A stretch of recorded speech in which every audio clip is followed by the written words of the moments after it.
पूछिए तूने मांग रखी है भाई, वो के रखी है? 3-4 मांग थी, मल्टीपर्पज हॉल और हॉल। अरे मैं कवाड़ी में हूँ और नरवीर सिंह आज मंत्री हरियाणा सरकार में। मैं बोले कितना पैसा लगेगा? ये बोले 21 लाख। ईमानदारी से ये तो कुछ भी ना, जब चाहोगे जब दे दूं। कितने मांग लियो और मांग लियो भाई, 21 लाख रुपए क्या मंजूर कर, मल्टीपर्पज हॉल बनवाओ, इनकी ड्रेस बनवाओ और कुछ कर। और भाई चाहे 21 और लेंगे, 51 और लेंगे, कोई कमी ना कवाड़ी के लिए। बस अब नरवीर सिंह ने कोई आशीर्वाद देता रहो। हमने जो पौधा लगाया था ना, वो पेड़ बन गया ना। बस इसके अब छाया लो, फूल लो, फल लो, जितना खा सको उतना खाओ। सरकार में तुम्हारा पूरा हिस्सा है। मैं उस 87 का एहसान उतारने के लिए आया हूँ। उतरे तो कई जन्म भी ना, जो हमने उस टाइम चढ़ाया था, लेकिन कोशिश कर रहा हूँ कुछ न कुछ वजन आपका मैं हल्का कर सकूं। यार जीतता जागता मैं खड़ा राम होर सिंह कहीं नहीं, उन्हीं की बदौलत मैं एमएलए बना। 26 साल में मैंने क्या हल चलाया था भाई। जब मैं यह चुनाव लड़ने आया तो मुझे कोई जानता भी नहीं था। आज तो वो लोग नहीं जिन्होंने राम होर सिंह के साथ काम किया, उनको देखा, लेकिन 87 में ऐसे बहुत बुजुर्ग लोग थे जिन्होंने राम होर सिंह जी के साथ काम किया। उनकी कार्यशैली को देखा, स्कूल बढ़ते, कॉलेज बढ़ते हुए देखा, और उन्होंने मुझे कहा जब मैं आता था वोट मांगने कि भाई बाबू मोहर का पोता आया, वोट तेरी देंगे। तो ये थी ख्याति। और किस आदमी को हराया था ये सब जानते हो, जिनकी चुट्टी बोलती।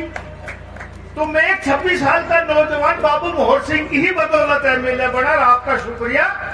मैं जब तक जिंदा रहूंगा तब तक जाटसाना राजकोष नहीं बनने तुम्हारा करता रहूंगा। तो उनकी लिस्ट आ जाया करती। आज हम इंटरव्यू लेते, इंटरव्यू लेकर घर नहीं पहुंचता बच्चा एसीएस का, उसका आया था कि तेरा एसीएस में सिलेक्शन हो गया। ये है पारदर्शिता की सरकार। लोग तो बच्चे तो हमारे पहले भी काबिल थे, लेकिन सिर्फ ना पैसा था, ना राजनीतिक सिफारिश थी, हमारे बच्चे रह जाते थे। आज काबिलियत के आधार पर नौकरी मिलती है तो अहिरवाल के लोगों को ज्यादा नौकरी मिलती है। साथियों, ये स्कूल में आया हूं,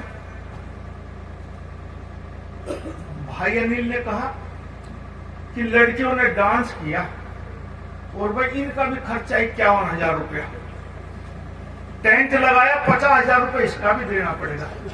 मेरे से तो नहीं, तो 50 लाख ले ले, मेरे बाद कोई फंक्शन हो उनसे भी 2 रुपये लेकर निकलिए। इस सरकार ने करने हैं और शुक्रिया अदा करता हूं कि लगातार तीसरी बार आप लोगों ने हरियाणा में भाजपा की सरकार बनी, जो आज से पहले जब से हरियाणा बना है किसी दल की लगातार तीसरी बार सरकार नहीं बनी।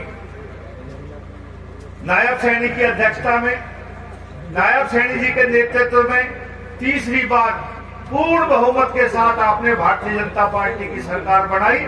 और अहिरवाल का खास एहसानमंद है सरकार की तकरीबन एमएलए अपने 11 में से 10 एमएलए भारतीय जनता पार्टी के आप लोगों ने जिताए। और जिस इच्छा और उम्मीद से आपने सरकार बनाई, उस इच्छा और उम्मीद से भी ज्यादा काम करने की ये सरकार कोशिश करेगी और कोशिश भी कर रही है।